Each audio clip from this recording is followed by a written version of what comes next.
নবম দশম শ্রেণীর প্রিয় শিক্ষার্থী বন্ধুরা, ধারাবাহিক আলোচনার ত্রিকোণমিতিক অনুপাতের 9.1 অনুশীলনী প্রশ্ন নং 14 আলোচনা করব। আমরা খুব সহজে অঙ্কটি মাত্র দুটি সূত্র ব্যবহার করে সমাধান করতে পারবো।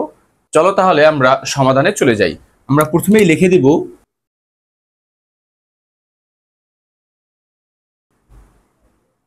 প্রদত্ত অভেদ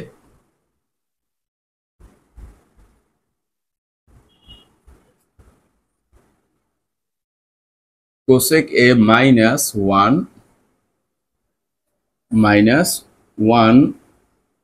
cosec a plus 1 equal to 2 tan square a। এটাকে আমার প্রমাণ করে দেখাতে হবে।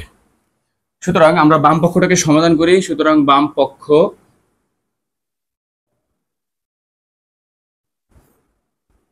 আমরা লিখি এখানে 1 cosec a minus 1 minus cosec a plus 1। আমরা যখন প্লাস মাইনাস থাকে তখন আমরা কিন্তু বর্গের সূত্র নিতে পারি, a square minus b square. তখন কিন্তু আমাদের একটা নির্দিষ্ট সংখ্যার মান এসে যায়। সেক্ষেত্রে আমাদের অঙ্কগুলো লসাগুর মাধ্যমে যদি সমাধান করি তাহলে সহজ হয়ে যায়। তাহলে আমরা একটা লসাগু করলাম, যদি ভিন্ন সংখ্যা থাকে তাহলে তার গুণফলই হয় কি, বা চলক থাকলে তার গুণফলই হয় লসাগু। তাহলে আমরা এখানে লিখলাম কোসেক a প্লাস 1, আবার লিখলাম কোসেক a মাইনাস 1, অর্থাৎ এই প্লাস আর মাইনাস এর গুণফল আকারে আমি এখানে লিখলাম। আগে মাইনাস পরে প্লাস, এটা কোনো ব্যাপার না, এটা লিখতে পারো, কারণ গুণে এদের মানের পরিবর্তন হয় না গুণে। তাহলে আমরা যদি এই এটাকে ভাগ করব, এই লসাগুকে এই হর দ্বারা ভাগ করব, ভাগ ফলকে লবের সাথে গুণ করব। তাহলে আমরা যদি এটাকে ভাগ করি এটা দ্বারা, তাহলে এই মাইনাসটা কাটা যায়, এটা থাকে। এই প্লাসটা যদি 1 এর সাথে গুণ করি এই প্লাসটাই হয়। তাহলে আমরা লিখে দিলাম কোসেক a প্লাস 1, এখানে প্লাস 1 লিখব। এটা প্রথমটা মাইনাস, এরপরে মাইনাস আছে, এরপরে এই প্লাস আর এই প্লাসটা কাটা যায়, তাহলে এটা থাকে। এটার সাথে যদি আমি 1 গুণ করি এটাই হয়। তাহলে আমরা এখানে লিখে দিলাম কোসেক a মাইনাস 1। কেন আমি এখানে মাইনাসটা ফার্স্ট ব্র্যাকেট দিলাম এখানে, এটার একটা কারণ হচ্ছে আমাদের এই সাইনের মানটা, এই যে মাইনাস মানটা, এই মাইনাস এটা কিন্তু প্লাস হয়ে যাবে আর এটা মাইনাস হয়ে যাবে, এটা যেন ভুল না হয় এটা বোঝানোর জন্য মূলত এখানে ফার্স্ট ব্র্যাকেট দিয়ে আমি আটকে দিচ্ছি এখানে। তাহলে আমরা এটা ফার্স্ট ব্র্যাকেটটা তুলে দিব।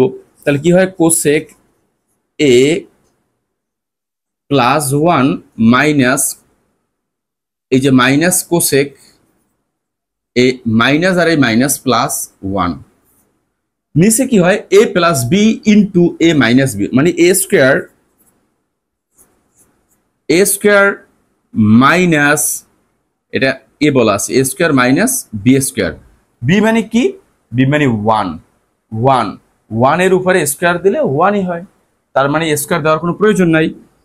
এরপরে আমরা এই কোসেকে কাটা, তাহলে 1 আর 1 যোগ করলে হয় 2, লিখলাম 2 কোসেক স্কোয়ার a মাইনাস 1 সমান সমান কত, আমরা জানি কট। কারণ মূল সূত্রটা যদি আমি এখানে লিখি, মূল সূত্র হচ্ছে কোসেক স্কোয়ার সমান সমান 1 প্লাস কট স্কোয়ার।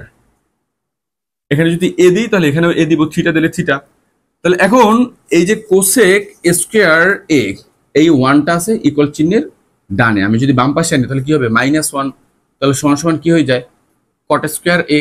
তাহলে আমরা এই কোসেক স্কোয়ার মাইনাস 1, এই যে কোসেক স্কোয়ার মাইনাস 1 সমান সমান লিখতে পারি কট স্কোয়ার। তাহলে আমরা এখানে লিখলাম কট স্কোয়ার এ। কেন লিখলাম, আমরা জানি কটের সাথে সম্পর্ক হচ্ছে ট্যানের, আর আমার ডান পাশে বের করতে বলছে ট্যান, এর জন্য মূলত নেওয়া হয়েছে, আর কিছুই না।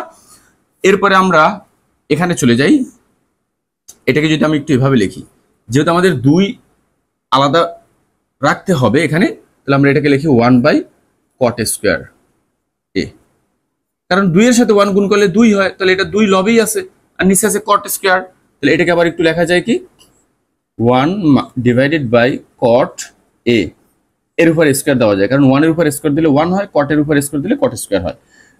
2 1 বাই কট সমান সমান কি ট্যান। এখন এর উপর এই 1 বাই কট সমান সমান ট্যান, এর উপর আছে স্কোয়ার, তাহলে ট্যানের উপর স্কোয়ার এ, যা কোথায় আছে ডান পাশে, তাহলে আমরা লিখবো ডান পক্ষ। প্রমাণিত। এই হচ্ছে আমাদের 14 নং প্রশ্নটি। আমরা এইভাবে, অর্থাৎ এই জায়গায় a square minus b square সূত্র খাটানো হয়েছে, আর এই জায়গা কট স্কোয়ার, এই যে কোসেক স্কোয়ার -1, যা তোমাদের গণিত বইয়ের 180 নং পৃষ্ঠার ছকে, কাজের ছকে এই সূত্রগুলো কিন্তু দেওয়া আছে। সুতরাং এখানে একটা সূত্র ব্যবহার করে আমরা 2tan স্কোয়ার এর মান নিয়ে আসছি, যা ডান পাশে বলা আছে। আজকে এখানে শেষ করছি, পরবর্তী 15 থেকে ধারাবাহিক আলোচনায় আবার তোমাদের সাথে কথা হবে। আল্লাহ হাফেজ।